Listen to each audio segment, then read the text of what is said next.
जात है, जात है। सत्संग यहां पे सच का साथ हो, और सच एक ही है जिसे ओम, हरि, अल्लाह, गॉड, खुदा, वाहिगुरु, राम, लाखों नाम है उसके, पर वो एक है, वो दो नहीं हो सकता। तो वो सच था, सच है, सच रहेगा। संग उस भगवान की चर्चा, प्रभु की चर्चा, बिना ढोंग, बिना दिखावे, बिना चढ़ावे पैसे के, उसका नाम सत्संग होता है। सत्संग में जो जीव चल के आते हैं उन्हें फल जरूर मिलता है।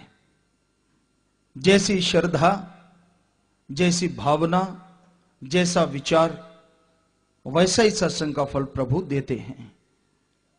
राम झरोखे बैठ के सबका मुजरा ले, जैसी जिसकी भावना तैसा ही फल दे। जैसी भावना है, जैसी श्रद्धा है, वैसा ही भगवान फल देते हैं। वैसे ही ओम हरि अल्लाह राम झोलियां भरते हैं। इंसान सत्संग में आता है, बहुत बड़ी बात है। इस घोर कलयुग में, बुराई के युग में, यहां हाथ को हाथ खाए जा रहा है। गर्ज स्वार्थ में लोग अंधे हैं। गर्ज के बिना कोई बात करना पसंद नहीं करता। ऐसे घोर कलयुग में भगवान की याद में आके बैठना, ओम हरि अल्लाह राम की याद में बैठना बहुत बड़ी बात है, और उस भगवान की दया मेहर लेके आती है। मेला मुजरा है, तमाशा है, वहां इंसान दौड़ के जाता है। लेकिन सत्संग की बात आती है, सत्संग में आने से परहेज करता है, डरता है। सत्संग में कोई चल के भी आता है तो उसे यूं लगता है जैसे भगवान पे एहसान कर दिया हो, कि देख भगवान, मैं तेरी याद में बैठ गया हूं, कल को उलाना मत देना कि मैं आया नहीं। अंदर चाहे और ही खिचड़ी पक रही है, बड़ी मुश्किल से आया हूं, काम खोटी हो रहा है, क्या करूं, फला आदमी ने कह दिया, ना आता तो शर्म आती है। पता नहीं क्या क्या सोचता है मन जालिम। अंदर बुरे विचार चलते हैं, लेकिन फिर भी राम नाम में आके बैठ गए, मालिक की याद में बैठ गए, बहुत बड़ी बात है। सत्संग में मालिक के नाम का रंग जरूर चढ़ता है। ये कहावत मशहूर है, खरबूजे को देख के खरबूजा रंग पकड़ता है। वैसा ही इंसान किधर भी बैठे, जैसा संग करेगा, सोहबत करेगा, वैसा उस पे असर जरूर होगा। बुरे लोगों के पास बैठेगा तो बुराई के विचार अंदर आने शुरू हो जाएंगे, बुरी सोच आएगी, खोटे विचार चलेंगे। भले पुरुषों का संग करेगा तो भले नेक विचार आएंगे, और अगर सत्संग करेगा तो भगवान की याद आएगी, अपने मालिक अल्लाह राम की याद आएगी, और वो याद इंसान को कंकर पत्थर से पारस बना देती है। ऐसी खुशी बख्शती है, ऐसा परमानंद बख्शती है जो कहने सुनने से परे है। सत्संग में आना मुश्किल है। सत्संग में जब भी मुंह करो, काम धंधे इतने ज्यादा आ जाते हैं कि पूछो मत। मन कहता है अगर अब चला गया इतना धंधा खोटा हो जाएगा, इतना काम खराब हो जाएगा, इतनी परेशानी हो जाएगी, इतने पैसे का लॉस हो जाएगा। और कहीं शादी में जाना हो, ससुराल में हो तो कहना ही क्या, किधर भी जाना हो तो दौड़ा चला जाता है। तब काम धंधा खराब नहीं होता, तब तो दौड़ के जाता है, छुट्टी की भी जरूरत नहीं, मन भी नहीं रोकता, कहता जा जा, क्यों वहां मान बढ़ाई मिलेगी, जीजा जी कहते हैं सब। तो इंसान मान बढ़ाई का भूखा है, ये चाहता है कि यहां मान बढ़ाई हो, वहां दौड़ के जाता है। और जहां सच्ची बात सुनने को मिल जाए कन्नी कतराता है कि वहां तो किसी ने उलाहना तो देना नहीं, क्यों नहीं आया। कोई डर नहीं, मन कहता है मार जा छुट्टी, कोई फर्क नहीं पड़ता। वो चाहता ही है कि कोई राम नाम में ना बैठे, कि दुनिया में फंसा रहे। लेकिन फिर भी जो लोग मालिक की याद में बैठते हैं, समय निकालते हैं, इस घोर कलयुग में, बुराई के युग में, जरूर भगवान की दया मेहर उन पे होती ही होती है समय के अनुसार। तो इंसान सत्संग में आए, पर पूरन संत पीर फकीर की सत्संग में, मुर्शिद कामिल के सत्संग में। पूरन संत पीर पैगंबर कौन सा होता है? संत सदगुरु। किसी से कोई चढ़ावा न ले, कोई दिखावा ना हो, आपसे कोई गर्ज, कोई स्वार्थ ना रखे, मालिक की बात सुनाए, मानो तो भला, ना मानो तो भला। वो तो भला ही मांगते हैं, कभी किसी का बुरा नहीं चाहते।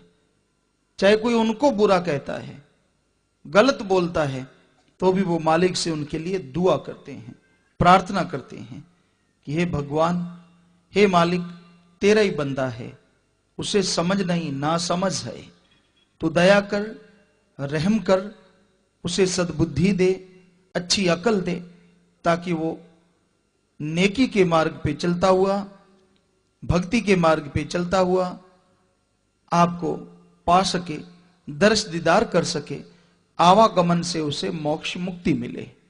तो संत पीर फकीर मालिक से दुआ करते हैं। संतों की यही निशानियां होती हैं, वो कभी भी किसी से कुछ नहीं मांगते, सामने या चुपके से नहीं, बल्कि वो मालिक से दुआ करके उसे देते हैं। संत पीर फकीर भगवान के आगे, अल्लाह राम के आगे झोली फैलाते हैं, किसी आदमी के आगे नहीं। मांगन मरण समान है, मत कोई मांगो भीख, मांगन से मरना भला, यह सतगुरु की रीत। कबीर साहब के वचन। मांगो नहीं, कर्म करके खाओ, काम करो, धंधा करो, मेहनत करो, कड़ा परिश्रम करो, उससे जो आएगा खाने को वो शहद की तरह, अमृत की तरह होगा। ठगी से कमाओगे, बेईमानी से कमाओगे, रिश्वत भ्रष्टाचार से कमाओगे, वो जहर के मानिंद होगा, जहर विष। तो भाई संत पीर फकीर यही कहते हैं कि मांग के नहीं खाना, मांग के खाने से बेहतर है कि आप उसकी याद में तड़फ के प्राण दे दो, लेकिन मांगने का नहीं। मालिक की याद में कोई तड़फता नहीं। धन्ना भक्त तड़फा, भगवान ने उसे मरने नहीं दिया, उसे वह अमृत, वह खाद्य पदार्थ दिए जो जिंदगी में नहीं देखे। काम धंधा खेती का करता था, भोला स्वभाव था, जमींदार था, उसे पता नहीं था कि भगवान को कैसे पाते हैं, पर अड़ी करके बैठ गया कि तू आएगा तो खाना खाऊंगा, नहीं खाता ही नहीं। उसकी याद में बैठ गया, तड़फता रहा। 1 महीना समय गुजरता गया। भगवान ने सोचा ये मेरी याद पे मर गया तो कलंक होगा। भगवान प्रकट हुए। क्या चाहिए? कहता सब कुछ चाहिए, क्या नहीं चाहिए? तू भी चाहिए, सारा सामान चाहिए, इतना पशु चाहिए जो दूध देने वाले हों, बैल चाहिए जो हल जोते, पानी भी लगाया कर मेरे साथ। तो भगवान ने सारा काम उसका किया। क्यों? सीधा साधा था, वो बैठा रहता, भगवान पानी लगा रहा है। कहता ये बढ़िया है, मुझे नहीं पता था तू इतना ताकत वाला है। तो उसकी भक्ति में खो गया, मालिक की याद में खो गया। मालिक ने कोई कमी नहीं छोड़ी। तो जो उसकी याद में तड़पते हैं, भगवान कमी नहीं छोड़ते, पर उसकी याद में तड़पता ही नहीं कोई। कोई छे जो मालिक की याद में तड़पता है, वरना तो लोग अपने काम धंधे में, दुनियादारी में, बुराइयों में, बुरी सोच में, खुदी में, अपनी मान बढ़ाई में तड़पते रहते हैं। उस भगवान की याद में तड़फे तो सुख शांति मिले। अगर 2 आंसू, अश्रु मालिक की याद में बह जाते हैं, हीरा मोती बन जाते हैं। उसकी याद में बहें तो औलाद के लिए बहते हैं, रोता है इंसान। पैसा चला जाए तो रोता है, काम धंधे में खराबी हो तो रोता है, नुकसान हो जाए तो रोता है, बस उसकी भगवान की याद में कोई तड़पता नहीं। उसकी याद में लगन से अगर कोई उसे याद करे तो कभी नहीं छोड़ता। वो उसकी याद में उसी का बन जाए। ज्यादातर लोग उसके नहीं बनते, अपने काम धंधों के बनते हैं, मान बढ़ाई के बनते हैं, मन के बनते हैं। उन्हें खुशी कहां से मिले? तो संत कभी भी किसी से कुछ नहीं मांगते। दूसरा, संत जो होते हैं किसी को बद्दुआ शराफ कभी नहीं देते हैं। वो दुआ करते हैं, मालिक से प्रार्थना करते हैं, विनती करते हैं। कभी भी किसी को धर्म के नाम पे, जात के नाम पे, मजहब के नाम पे लड़ाते नहीं। संत जहां भी होते हैं सबकी मांगत खैर, सबों से हमारी दोस्ती नहीं किसी से बैर। संत किधर भी रहें, कहीं भी रहें, सबका भला मांगते हैं, सबसे प्रेम करते हैं, निस्वार्थ बेगर्ज। क्योंकि जो प्रभु से प्रेम करेगा, ओम हरि अल्लाह राम से प्रेम करेगा, वो उसकी औलाद से, उसकी खलकत से कैसे प्यार नहीं करेगा, कैसे नफरत करेगा? उसकी याद में चाहे कोई बैठे ना बैठे, पर उसे तो पता है संत पीर फकीर को सब एक ही मालिक से बन के आए हैं, एक ही मालिक की औलाद हैं। इसलिए वो सबसे प्रेम करता है जो संत पीर फकीर होता है, पर किसी सामान से नहीं कि तेरे पास धन ज्यादा है तुझे प्यार ज्यादा करेगा, नहीं, ऐसा उसका कोई मतलब नहीं होता।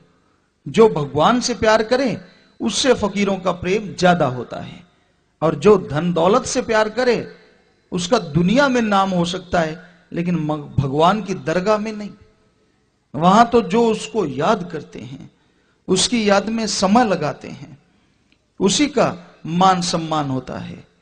और संत पीर फकीर उसी को प्रेम करते हैं जो मालिक से, भगवान से प्रेम करे, सच्ची लगन से, सच्ची तड़प से प्रेम करे। दोगली नीति नहीं कि जब फकीरों के सामने कुछ और, आजू बाजू में कुछ और करता फिरे, उसे कुछ नहीं मिलता। वो तड़पता रहता है दुनिया में, बेचैन घूमता है, चैन नसीब नहीं होता। तो संतों का काम सबका भला मांगना है, वो झगड़ा नहीं करवाते। संत पाखंड नहीं करते, कोई दिखावा, कोई नकली पहरावा ऐसा वो नहीं करते, बल्कि जैसा आम इंसान पहनता है वो पहनते, जिसमें सुविधा हो। जहां माता पिता के अनुसार जैसा कपड़ा पहनते रहे वैसा पहनते रहे थे। बाहरी पाखंड नहीं कि गले में कुछ डालो माला वगैरह, या भाई बहुत सारा चंदन चेहरे पे लेप लो, या सारे शरीर पे कीचड़ मल लो, राख मल लो, ऐसा नहीं होता। अगर ऐसा करने से मालिक मिलता तो कई जानवर ऐसा करते रहते हैं, बहुत कर्कश आवाज होती है उसकी, गंधर्वराज कहते हैं। तो वो सारा दिन माटी में लोटपोट होता रहता है, वो मालिक को नहीं मिलता, हालांकि माटी सारे शरीर पे लगी होती। तो ऐसा नहीं है कि ऐसा करने से मालिक मिल जाए। किसी भी तरह का पाखंड संत नहीं करते। पाखंड में कछु नाही साधो, पाखंड में कछु नाही रे, पाखंडिया नर भोगे 84, खोज करो मन माही रे। बाहरी दिखावा पाखंड ना करो। अगर आप भगवान को देखना चाहते हो, उससे मिलना चाहते हो, तो आप अपने अंदर मन को, बुरे विचारों को छोड़ दो, तो भगवान आपके अंदर है, वो अल्लाह राम आपके अंदर है, वो तो दूर है ही नहीं। सबसे नजदीक अगर कोई है इंसान के तो वो मालिक है। तो पाखंडों में संत नहीं डालते, ये सच्चे संत की पहचान है। और वह समाज में आता है, दुनिया में आता है, लोगों को पाठ पढ़ाता है, नाम जपो, प्रेम करो, किसी जीव का दिल न दुखाओ, यह याद रखो कि इस दुनिया से एक दिन जाना है। याद रहेगा तो यहां पे ठगियां बेईमानियां नहीं करेगा, बुरे कर्म नहीं करेगा। किस लिए? जब साथ तो कुछ जाना नहीं, और क्या जाना है?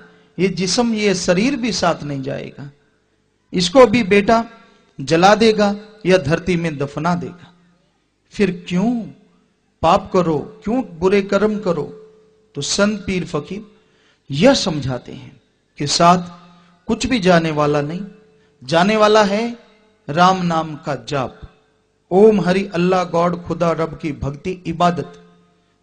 जितना जाप करोगे मालिक की भक्ति, उतना ही आपका इस जहान में, अगले जहान में मान सम्मान होगा, नाम अमर हो जाएगा। तो मालिक की भक्ति में ताकत है। संत आके मालिक का वह सच्चा नाम लोगों को बताते हैं और बदले में कछु नहीं लेते, क्योंकि मालिक का जो नाम है वो बिकाऊ नहीं है, कोई उसकी कीमत नहीं लगा सकता, वो तो अनमोल है। ईश्वर नाम अमोल है, बिन दाम बिकाए, तुलसी ये आचर्य है, ग्राहक कम ही आए। कि ईश्वर का नाम अनमोल है, कोई उसे कैसे खरीद लेगा? ऐसा अनमोल नाम अगर कोई फकीर आके फ्री में, मुफ्त में देता है तो वह फलेगा फूलेगा। जो पैसा लेता है वह एक तरह से मालिक के नाम पे ठगी है, क्योंकि भगवान का नाम बिकाऊ नहीं है, उसे कोई खरीद नहीं सकता, वो तो अनमोल है। और संत फकीरों का यह काम होता है, कर्तव्य होता है कि वह अनमोल नाम को बिना दाम के दे। तो भाई संत पीर फकीर मालिक का नाम बताते हैं, लोगों को उसका जाप करना, भक्ति करना सिखाते हैं कि कैसे मालिक के नाम का जाप करना है, कैसे सुमरन करना है, चलते बैठ के लेट के काम धंधा करते हुए कर्म करते रहो, बस जीभा से या जुबान से, ख्यालों से मालिक के नाम का जाप करो। जितना जाप करोगे उसका फल जरूर मिलेगा। तो मालिक का नाम लेना जरूरी है। चाहे कोई गृहस्थी है, घर गृहस्थ में रहता है, चाहे कोई साधु है, भगवान के नाम के बिना सब थोथे हैं। अगर राम का नाम जपो तो भाई सब कुछ मिले। जैसे रविदास जी ने कहा, मन चंगा कटौती में गंगा, कि आपका अगर विचार अच्छा है तो चाहे कहीं भी रहते हो वहीं पे पवित्रता है, मालिक के दर्श दीदार है। और अगर आप मन के गुलाम हो, चाहे घर बार त्याग दिया, कुछ भी कर दिया, फल नहीं मिलता जब तक कि सुमरन नहीं करते। नाम का जाप जरूरी है, कम से कम आधा घंटा सुबह शाम इंसान को जाप करना चाहिए। करके देखो, इतनी जिंदगी वैसी गुजार दी, आप नियम बना लो, दृढ़ संकल्प कर लो कि हमने आधा पौना घंटा सुबह और आधा पौना घंटा शाम को सायंकाल में मालिक की याद में लगाना है। तो आप करके देखोगे, पता चलेगा कैसा सुख मिलता है, परमानंद मिलता है। पर इंसान मालिक की याद में बैठना नहीं चाहता, गप शप मारने हो बढ़ पाके भी जाता है, यानी इतनी दूर जाता है कि कितनी दूर जाना पड़े, बस कोई गप मारने वाला मिलना चाहिए, चुगली निंदा बुरे कर्म करने वाला। सारा दिन लोग दूसरों की बुराई गाते हैं, चुगली करते, निंदा करते हैं, बैठे बैठे क्या मिलता उनको? कोई नशा मिलता है, कोई तगमा मिलता है, कोई पैसा मिलता है? कुछ भी नहीं। फिर भी बाज नहीं आते, बैठे लगे रहते हैं सारा दिन, दूसरों की मैल धोते रहते हैं। धोबी बन के दूसरों की मैल धोई, दूसरों की बुराई गाई, वो खुद में बुराई आ गई और उसकी साफ हो गई। ये रूहानियत है, सूफियत यही बताती है। पर ये हमने देखा कि ये रखता है कि किसी को पता ही ना चले और करेगा जाके चुगली निंदा जरूर। ऐसे भी लोग दुनिया में पैदा होते हैं। और मां बाप कैसे हैं मालिक जाने, क्योंकि इंसान के हाथ में है, वो अपनी माता की कोख को बहुत ऊंचा बना सकता है। संतों ने लिखा है, जननी जने तो भक्त जन, कह दाता कह सूर, नहीं तो रहे बांझ ही काहे गवावे नूर। जननी माता अगर बच्चे को जन्म दे, या तो भक्त बने, या फिर दाता दूसरों का फायदा करने वाला, या शूरवीर योद्धा बहादुर। नहीं अगर इनमें से कोई नहीं बनती औलाद तो क्या फायदा जन्म देने का। इससे तो बांझ ही भली, ना बच्चा पैदा करती, क्यों नूर गवाया अपना, 9 महीने तकलीफ उठाई। तो भाई संत पीर फकीरों ने जो लिखा वो बिल्कुल सही है। जैसा माँ बाप का आचरण वैसा बच्चे का। बच्चे से माँ बाप का कई बार पहचान होता है कि कैसी शिक्षा दी, कुछ ना कुछ तो पता चलता है। हालांकि बच्चे बाद में बिगड़ भी जाते हैं, मनमर्जी करते हैं, लेकिन फिर भी कुछ ना कुछ असर तो माँ बाप का रहता ही है। तो इंसान को कभी भी बुरे कर्म नहीं करने चाहिए। अपने तक ही नहीं, माँ बाप तक बात जाती है। इंसान का पता चलता है कैसे संस्कार मिले, कैसे उसको विचार मिले। तो भले कर्म करने चाहिए, किसी का बुरा नहीं सोचना चाहिए। और बुरा सोचना, बुरे संग में बैठना दुखदायक होता है, क्योंकि हमेशा बुरा करते रहो, बुरा बोलते रहो तो इंसान का जो मान सम्मान है वो माटी में मिल जाता है। घर परिवार वाले भी त्याग देते हैं कि ये तो बोलता अजीब है, गलत करता है बातें, क्या फायदा, वो बातों से और कुछ नहीं मिला, अपना मान सम्मान चला गया, खुशी चली गई। इसलिए किसी को बुरा मत कहो। जैसा कोई है वो भगवान देखता है, मालिक देखता है। आप में अगर हिम्मत है तो अपने अंदर की बुराइयों से लड़ो। खुद के अंदर जो गलत आदत है, गंदी आदत है, जो खुद के अंदर खोटे विचार चलते हैं, उनको त्यागो। राम नाम के द्वारा, प्रभु की भक्ति के द्वारा, ओम हरि अल्लाह राम की भक्ति इबादत करोगे तो वो बुरे विचार दूर होंगे। और अगर अंदर से बुरे विचार दूर हो गए तो भगवान के दर्श दीदार में कोई देर नहीं लगेगी, आप उसके दर्श दीदार जल्दी कर पाओगे। तो इंसान को किसी को बुरा नहीं कहना चाहिए। किसी की तरफ उंगली उठाते हो, आपकी तरफ उंगलियां अपने आप उठ जाती हैं। इंसान ऐसे कहता है दूसरों को बुरा। हमारे हाथ की तरफ देखो, ऐसा फला आदमी बुरा है, ये एक उंगली किसी और की तरफ, 3 उंगलियां खुद की तरफ। क्या कहती? किसी को बुरा कहने से पहले अपने अंदर निगाह मारो, अंदर सोचो, क्या आपने बुरा नहीं किया? अपनी सोच से, अपने विचारों से, अपनी आंखों से, अपनी हरकतों से। अगर आपने बुरा किया है तो दूसरे को बुरा क्यों कहते हो? घर का हुजरा साफ कर जाना के आने के लिए। अंदर की बुराइयां त्याग दे भाई। तेरा भगवान, तेरा ओम हरि अल्लाह राम तेरे से दूर नहीं, वो तो अंदर बैठा है। दीवार बीच में आ गई तेरी बुराइयों की, बुरे कर्मों की। राम नाम से, ओम हरि अल्लाह वाहिगुरु गॉड खुदा रब की भक्ति इबादत से उस दीवार को दूर कर, तो मालिक तेरा तुझे दर्शन जरूर देगा, जरूर दया मेहर का पात्र बनेगा, उसकी दया दृष्टि जरूर होगी। तो इंसान अगर ध्यान से सोचे, विचार करे तो मालिक की दया दृष्टि होगी और बुरे कर्मों से दूर हो जाएगा। तो संत सत्संग में यही समझाते हैं कि मालिक का नाम जपो, सुमरन करो, भक्ति करो। जितना भक्ति करोगे मालिक की दया मेहर उतनी होगी और दुख दर्द गम चिंता टेंशन सब दूर होगी और शांति से प्रेम से आप जीवन जी पाएंगे। सच्चा सुख मिलेगा, परमानंद मिलेगा अगर मालिक के नाम का जाप करोगे। एक ही नूर से हुक्म हजूर